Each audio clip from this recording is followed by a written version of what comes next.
Halo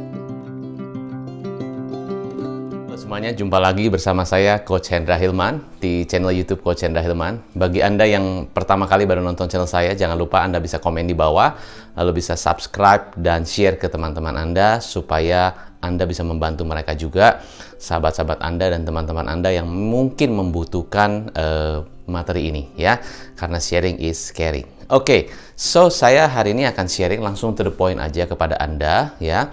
Jadi intinya saya akan sharing satu strategi, tapi strategi ini kalau Anda lakukan dengan benar, Anda bisa mendapatkan profit yang benar-benar dahsyat. Anda mau? Yang mau silakan tulis di bawah. Saya mau. Oke, so hari ini intinya begini, kalau Anda punya bisnis ya, pastinya Anda harus punya yang namanya laporan keuangan profit and loss. Laporan keuangan profit and loss, laba rugi. Ini sangat-sangat simple. Pastinya kalau Anda punya bisnis, pasti Anda punya laporan keuangan yang mungkin Anda juga hitung, Anda juga cek, Anda juga analisa per bulan, per minggu, dan sebagainya. Tapi di sini saya hanya ingatkan kepada Anda, betapa kalau Anda menganalisa dan melakukan satu hal ini, ya strategi ini, Anda bisa mendapatkan profit yang sangat dahsyat. Bagi Anda yang ingin belajar lagi gimana caranya supaya profitnya bisa naik dahsyat, Anda bisa juga mengerti ini dan Anda bisa pelajari ini. Oke, so pertama begini, saya kasih Anda satu case study ya. Case study-nya begini. Misalnya Anda menjual telur ya, telurnya menjual 30 lusin telur. Nah, 30 lusin telur ini harga satu lusinnya 10.000. Ya, jadi 30 lusin telur, satu lusin 10.000. Berarti kalau 30 telur kali 10.000, omset Anda bisa 300.000. Lalu ada biaya per bulan. Ini contoh aja. Biaya per bulannya adalah listrik dan biaya operasional. Misalnya total 50.000. Contoh saja ya. Jadi Anda punya omset 300.000 dan Anda punya biaya 50.000. Nah, kalau ini dibuat jadi profit and loss statement, maka akan bentuknya seperti ini. Ya. Anda lihat omset Anda adalah 300.000. Dari mana? 30 kali 10.000. Oke.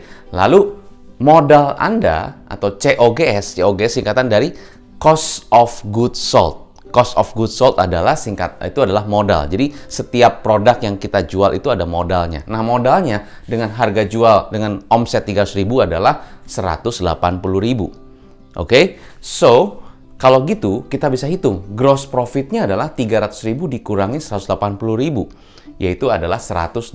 Berarti Anda punya profit kotor dari penjualan omset 300.000 tadi adalah profit kotornya 120.000. Nah, biaya Anda itu adalah 50.000, listrik tambah biaya operasional 50.000. Maka profit bersih Anda dari penjualan 30 lusin telur tadi adalah 70.000. Nah, sampai sini dulu Anda simak, Anda pelajari. Ya, kalau Anda nggak ngerti, ulang lagi. Tapi ini sangat-sangat simple sekali. Oke? Nah, pertanyaan, Coach, kalau gitu kan saya nih, dari angka ini saya bisa ngapain? Nah, biasa dari kita, pasti kita sering baca laporan keuangan yang mungkin lebih kompleks. Ya, saya percaya itu. Karena mungkin setiap bisnis pastinya ada banyak hal-hal yang harus dimasukkan ke dalam laporan keuangan. Tapi ini saya hanya berikan contoh sangat sederhana saja buat Anda, supaya minimal kita menyimak yang very, very basic. Karena success is about basic. Success is about back to basic. Jadi kalau kita tahu fundamental basicnya, nanti pada saat lebih kompleks kita lebih banyak bisa menganalisa dan bisa meningkatkan profit dengan lebih baik. Apalagi kalau saat ini kondisi pandemi, Anda bisa meningkatkan profit, berarti kan sangat bisa membantu Anda juga ya. Oke, so dari angka ini Anda bisa baca apa? Oke, Coach, ternyata saya bisa baca omset saya 300.000, modal saya 180.000, biaya saya 50.000, profit saya 70.000 ya. Nah, jadi kalau mau naik 70.000-nya, faktor apa saja yang harus saya fokuskan? Ya, apa saja? Pertama, omset ini bisa naik apa enggak? Harusnya bisa dong, harusnya bisa. Tapi caranya gimana? Nanti kita pikirin. Omset harusnya naik. Lalu apa lagi? Biaya harusnya bisa turun. Itu aja dulu. Ya, nah sekarang, ini kebanyakan mungkin kita belum tahu. Ya, yang sudah tahu ya Anda belajar lagi. Nah, kebanyakan kita cuma lihat dari hasil profit and loss statement di bulan yang sudah lalu, atau kita misalnya tanggal 1, tanggal 31 kita lihat laporan keuangan, atau mungkin tanggal 5-nya bisa jadi telat. Kenapa? Karena udah berjalan bulannya. Harusnya laporan keuangan ini ya boleh selesainya tanggal 5 ya, misalnya bulan berikutnya. Tapi Anda sudah punya rencana. Nah, kebanyakan dari kita terlambat. kita lihat laporan keuangan tanggal 5 bulan berjalan, baru mau buat rencana di bulan berjalan itu, ya pasti ketinggalan. Dan pasti mungkin kompetitor sudah lari lebih cepat. Maka saran saya adalah laporan keuangan sih boleh-boleh saja Anda lihatnya di tanggal 5 bulan berjalan, boleh. Tapi saran saya adalah dari laporan keuangan itu Anda proyeksikan. Nah ini dia, Anda proyeksikan ya 3 bulan ke depan. Jadi misalnya contoh sekarang bulan Juli, bulan Agustus, bulan September, bulan Oktober. Itu Anda mau ngapain? Strateginya bagaimana? Contohnya begini. Ya, saya buat contoh begini. Ini namanya profit and loss projection. Anda memproyeksikan, Anda merencanakan. Ya, kan laporan keuangannya pada dasarnya sama. Tiap bulan ya kira-kira begitulah, omsetnya mungkin ya naik turun sekitar segitu. Biaya juga udah bisa Anda hitung kan. Jadi biaya itu apalagi fixed cost, jadi bisa Anda hitung. Biaya operasional berapa, budget marketing berapa, kan Anda bisa hitung. Jadi biaya itu bisa dihitung dan omset lebih kurang juga bisa Anda hitung. Nah, sekarang Anda proyeksikan, berarti dengan laporan yang ada Anda proyeksi 3 bulan ke depan. Ya, atau 1 bulan ke depan juga boleh ya, tapi lebih bagusnya 3 bulan. Supaya apa? Supaya Anda bisa mengantisipasi ya strategi-strategi yang nanti akan dijalankan, promosi-promosi dan sebagainya. Ya. Dan biaya juga banyak dari kita yang kecolongan gitu kan. Aduh coach, saya masih ternyata bayar biayanya gede di bulan ini. Misalnya karena harus bayar THR, misalnya begitu contoh. Ternyata omsetnya turun, tapi saya harus keluar biaya besar. Kenapa Anda bisa kecolongan seperti itu? Karena Anda tidak planning. Anda tidak merencanakan dengan lebih baik, ya. Jadi saran saya kalau Anda punya projection laporan keuangan, Anda bisa menghemat waktu Anda dan Anda bisa punya strategi yang lebih detail dan Anda tidak akan kecolongan biaya, ya. Nah, jadi begini contoh. Omset Anda tadi 300.000. Ini contoh saja. Anggap saja strategi Anda adalah menaikkan harga yang tadinya 10.000, ya, 10.000 jadi 12.000. Jadi harganya 12.000 per lusin, maka omsetnya 360.000. Nah, 360.000 itu dikurangi COGS 180.000, maka hasilnya 180.000 gross profit. Lalu Anda lihat di sini bahwa kita lihat begini ya, bahwa yang namanya profit Anda di bawah, ya, kalau Anda lihat begini, ternyata lihat, karena 180.000 jadi gross profit, ya, biayanya Anda bisa hemat 10.000. Jadi 40.000 hemat 50.000 hemat 10.000 jadi 40.000. Berarti 180.000 dikurangi 40.000 sama dengan 140.000. Bayangkan. Amazing ya, luar biasa. Anda cuma naikkan harga ya dari 10.000 ke 20.000, sekitar 20%, ya. Biaya turun ya 20% juga dari 50 ke 40.000.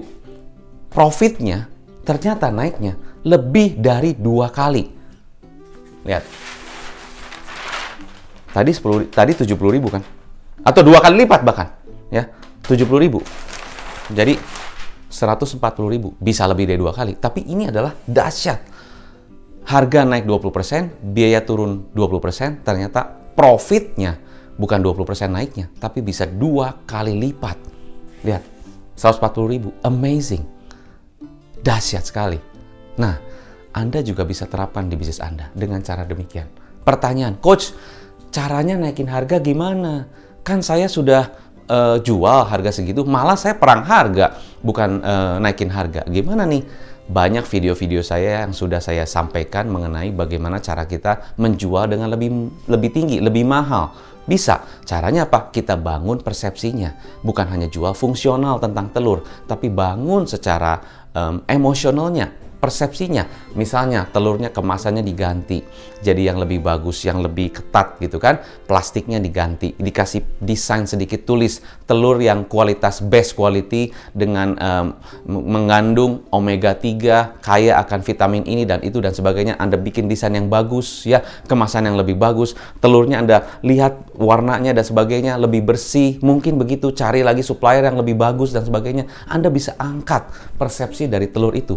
Kalau kita lihat banyak di supermarket yang menjual telur harganya lebih tinggi daripada telur biasa yang cuma hanya diplastikin, dikasih karet, itu biasa kan murah ya. Orang mungkin cari yang udah dibungkusin aja 10-10 gitu kan, dikaretin terus pakai plastik, ya itu berapa. Tapi kalau pakai kemasan yang bagus, dipakai desain yang bagus dengan kata-kata yang bagus, ada manfaatnya buat orang yang beli, harganya lebih tinggi ya. Ada juga sih yang jual, kok saya kalau misalnya harus nambahin cost lagi kan berarti costnya lebih tinggi. Iya, mungkin ada penambahan cost sedikit, beli desain, bayar desainernya mungkin ya, atau ganti kemasan, atau ditambah copywriting lebih bagus. Iya, ada cost tambahan. Tapi perhatikan baik-baik, harganya Anda bisa naikkan lebih tinggi daripada costnya jauh. Coba Anda perhatikan begitu ya. Banyak sekali produk-produk komoditi yang diangkat persepsinya dengan emosional, dengan packaging, dengan warna, dengan desain dan sebagainya, sehingga harganya lebih mahal. Plus memang harus kualitasnya juga bagus. Jadi secara kualitas memang harus bagus, ditambah dengan persepsi yang dibangun. Lihat, yang jual beras, yang jual kerupuk, yang jual keripik itu banyak sekali. Ternyata hasilnya dahsyat luar biasa. Oke, so semoga dengan ini bisa membantu Anda. Sukses selalu, take care, salam pengusaha.